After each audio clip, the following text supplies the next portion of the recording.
இன்னைக்கு ஹோட்டல்ல செய்யற மாதிரி இந்த காடை கிரேவி தாங்க செம்ம டேஸ்டாக்கும், மறக்காம செஞ்சிருங்க. எண்ணெய் கொஞ்சம் ஊத்திட்டு சோம்பு கொஞ்சம் போட்டுருங்க. அப்புறம் வெங்காயம் நல்லா பொடி பொடியா கட் பண்ண வெங்காயம் போட்டுருங்க. தக்காளியும் பொடி பொடியா கட் பண்ணி தக்காளி, அப்புறம் இஞ்சி பூண்டு பேஸ்ட், கருவேப்பிலை இதெல்லாம் போட்டு நல்லா வதக்கிடுங்க. தண்ணி கிண்ணி எதுவுமே ஊத்தாம சூப்பரா வதக்கி எடுத்துட்டீங்கன்னா இந்த மாதிரி தொக்கு மாதிரி வந்துடும். இப்போ ஒரு ஸ்பூன் தனியா, அப்புறம் மிளகு 2 ஸ்பூனு, பட்டை லவங்கம் இந்த பொடியை போட்டுருங்க. ரொம்ப ரொம்ப டேஸ்டா இருக்கும். வெறும் மிளகாய் தூள், அதுக்கப்புறம் சிக்கன் மசாலா தூள் எல்லாத்தையும் போட்டு நல்லா பொறுமையா ஸ்டவ் ஸ்லோல வச்சுட்டு வதக்கி எடுத்துட்டு, அதுக்கப்புறம் அந்த காடை இருக்கு பாருங்க, அதையும் போட்டு நல்லா கலரி கலரி எடுங்க. உப்பு கொஞ்சம் போட்டு நல்லா கலரி எடுத்துருங்க. ஸ்லோல வச்சு செய்யுங்க, அப்பதான் செம்ம டேஸ்ட் இருக்கும். ஹோட்டல்ல இந்த மாதிரி தான் செய்வாங்க. மூடி போட்டுருங்க. இந்த டைம்ல தண்ணி எதுவுமே ஊத்தாம மூடி போட்டு ஓபன் பண்ணீங்கன்னா அதுல இருந்தே தண்ணி எல்லாம் வெளியில வந்திருக்கும். இந்த டைம்ல கொஞ்சமா தண்ணி ஊத்தி கலரி வச்சுட்டு மறுபடியும் மூடி போட்டு ஸ்லோல வச்சிருங்க. செம்ம டேஸ்ட் இருக்கும்.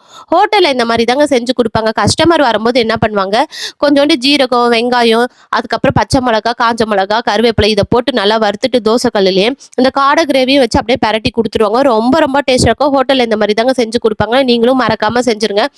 அப்புறம் நல்லா கலரி கலரி எடுத்தீங்கன்னா ஸ்லோல வச்சு செம்மையா அப்படியே காடை கிரேவி இந்த மாதிரி ரெடி ஆயிடும். இது வந்து சைடிஷ்கெல்லாம் சூப்பரா இருக்கும். இதை எடுத்து வச்சுட்டு இந்த வானல்ல வந்து ஒயிட் ரைஸை போட்டு சாப்பிட்டு பாருங்க. சான்ஸே இல்லை, அவ்வளோ டேஸ்டா இருக்கும். எனக்கு ரொம்ப பிடிக்கும்.